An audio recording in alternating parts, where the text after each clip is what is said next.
আসসালামু আলাইকুম। আশা করি যে যেখানে আছেন ভালো আছেন। আলহামদুলিল্লাহ আমার পরিবারের সবাই ভালো আছে, কিন্তু দুঃখজনক হলো আমার ছোট মেয়েটা আবারও অসুস্থ হয়ে পড়ছে। এত পরিমাণে জ্বর এসেছে। কালকে তো ঘুরতে গিয়েছিলাম শুক্রবারের দিন, তো শনিবারের থেকে প্রচুর জ্বর উঠেছে। এত জ্বর, লাস্টে ডাক্তারের কাছে গিয়েছিলাম। তো জ্বরটা মাপাইয়া নাপা ওষুধ দিয়েছে, বলছে 2 থেকে 3 দিন যদি জ্বর থাকে সমস্যা নাই, কিন্তু 3 দিনের পর থাকলে অ্যান্টিবায়োটিক ওষুধ দিবে। তো মন টন কোনো কিছু ভালো নেই, কারণ হঠাৎ করে মেয়েটা আবারও জ্বর আসছে। কয়দিন থেকে তো এমনি ঘরের ভিতরে একজন আরেকজনের অসুস্থ লেগেই থাকতেছে। তো সবাই দোয়া করবেন আমার ছোট্ট মাটার জন্য।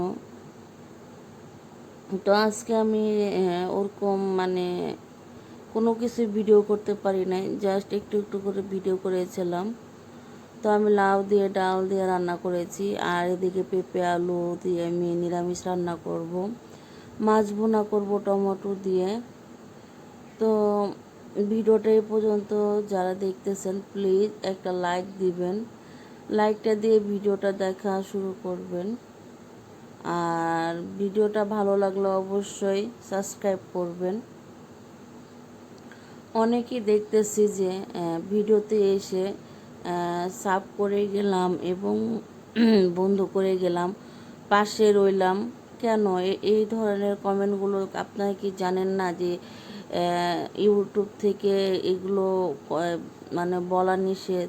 তো সবাইকে অনুরোধ করব, যারা নতুন ভাই বোন আমার ভিডিওটা দেখবেন প্লিজ এই ধরনের কমেন্ট লিখিয়েন না। দরকার পড়লে কয়েকটা স্টিকার দিবেন বা মাশাআল্লাহ নাইস লিখে যাবেন। আমি কিন্তু এখন ছোট্ট ছোট্ট কমেন্ট করি, অত বড় কমেন্ট করার সময় হয় না ধৈর্য ধরে। কারণ হলো যে আমি বাসায় সারাদিন একা হাতে সম্পূর্ণ কাজ করি, তার জন্য। যেমন সকালে উঠে রান্নাবাড়া করে স্কুলে যাই, স্কুল থেকে এসে আবারও মেয়েদেরকে গোসল টোসল করাইয়া খাওয়াইয়া মাদ্রাসার জন্য রেডি করতে হয়। মাদ্রাসায় যায়, এসে আবার পড়তে বসে। আর আমার মেয়েদের পরীক্ষার সংবাদ থেকে সবাই দোয়া করবেন। আমার বড় মেয়েরও পরীক্ষা, ছোট মেয়েরও পরীক্ষা। তো সবাই দোয়া করবেন আমার মেয়েদের জন্য। তো রান্না বাড়া শেষ। দুপুরে মারিয়ামকে জোর করে 2টা ভাত দিয়েছিলাম, তো ভাত খেতে টোটালি চাচ্ছে না, আর প্রচুর পরিমাণের গরম। এই জন্য ওকে বেশিরভাগ সময় পাতলা গেঞ্জি পরালেও চুল কিন্তু ঘেমে যায়। ও বাবা কিন্তু বলছে নাড়া করে দিতে, আমি নাড়া করি নাই, চুল রেখে দিয়েছিলাম। দুপুরে খাওয়া দাওয়া করার পরে ওর একটু ঘুম দিয়েছিলাম, দেখি কি প্রচুর পরিমাণে জ্বর এসেছে। তো নাপা দিব, নাপা ডোজ যেটাকে বলে, ওই ডোজটা দিলে কিন্তু জ্বরটা কমে আসে, অনেকখানি কি কমে যায়।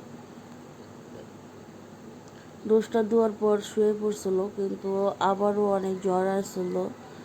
দিয়েই তো দেখতে পাচ্ছেন আমরা কিন্তু বিকেলে মারিয়ামকে নিয়ে একটু ফার্মেসিতে যাইতেছে ওষুধ আনার জন্য। তো ওকে আনতাম না, কিন্তু বলতেছে আম্মু একটু যাই, আমার ভাল লাগতেছে না ঘরে। তার জন্য মারিয়ামকে রেডি করে নিয়ে চলে আসছি ফার্মেসিতে। তো আমার 1 কামে 2 কাম হয়ে যাবে, মারিয়ামকে ফার্মেসিতে দেখানো হবে, আর মাদ্রাসা থেকে হুজুরদেরকে খাবার দেব, সেই বাটিটাও আনা হবে। তো হুজুরদেরকে বলেছিলাম বাটি দেওয়ার জন্য, তো হুজুরেরা বলছে যে আন্টি আজকে তো একটা বাটি, তো আপনারাকে কালকে বাটি দিব। তো মেয়েদেরকে যখন স্কুলে নিয়ে যাব তখন আমি ওই বাটিটা নিয়ে আসবো। তো মারিয়ামের জ্বর মাপতেছিল, কত জ্বর আছে, তো 110 ছিল। মারিয়ামের তো টনসিলের সমস্যা, তো টনসিলটাও কিন্তু ফুলে উঠেছিল। মারিয়াম মাদ্রাসায় গিয়েছিল হুজুরকে ডাকতে, আর এই ফাঁকে যখন বাসায় আসতেছিলাম তো আমাদের বাসার সন্ধ্যার নাস্তা নিয়ে নিলাম পুরি, আলুর চপ আর বেগুনি। তো বাসায় এসে দেখি আমার বড় আপু বড় ননাস নাস্তা নিয়ে আসছে সবার জন্য, আর এদিকে তো আমিও নাস্তা নিয়ে আসছি। আমি তো জানতাম না যে আপু আসছে। তো যাই হোক, এই নাস্তা খেয়ে কিন্তু আমরা রাতে ঘুমিয়ে পড়ছিলাম। কারণ হলো মারিয়াম কিন্তু সারা রাত কান্না করেছিল। আমি কিন্তু ভয়েস দিতেছি। মারিয়াম অনেক কান্না করছিল রাত্রে এবং বমিও করে দিয়েছিল, প্রচুর পরিমাণের বমি করছে এবং জ্বর উঠে গিয়েছিল মাথায়। সারা রাতটাই কিন্তু এইভাবে আমাদের কাটছে আজকে। তো সবার নাস্তা খাওয়ার পরে শুধু একটু চা নিয়েছিলাম কিনলে আমার শাশুড়ি আমার জন্য আর আমার জন্য।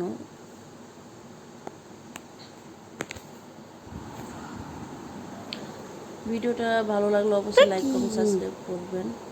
জ্বরটা আবার বাড়তেছে, কিছুক্ষণ তা কমছিল, এখন আবার বাড়তেছে।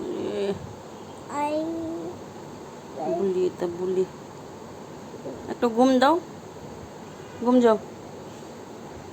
মাথা ব্যথা কমছে এখন? কমে নাই?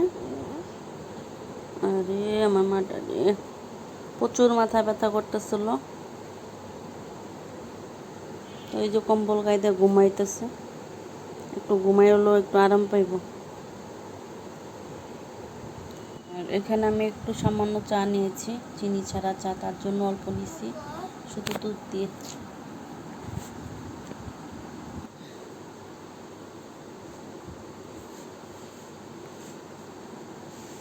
মাথায় পানি পটি দিলে জ্বর কমে যাবে, বুঝছো? জ্বরটা আবার চাললো, বিকালে ঠিকই কমে গেছিলো ডোজটা ধোয়াতে, আর আবার চাললো জ্বরটা। দেখি তো আম্মু তোমার মুখটা দেখি শক্তি ফুলে গেছিল আমার শুনে। আসসালামু আলাইকুম।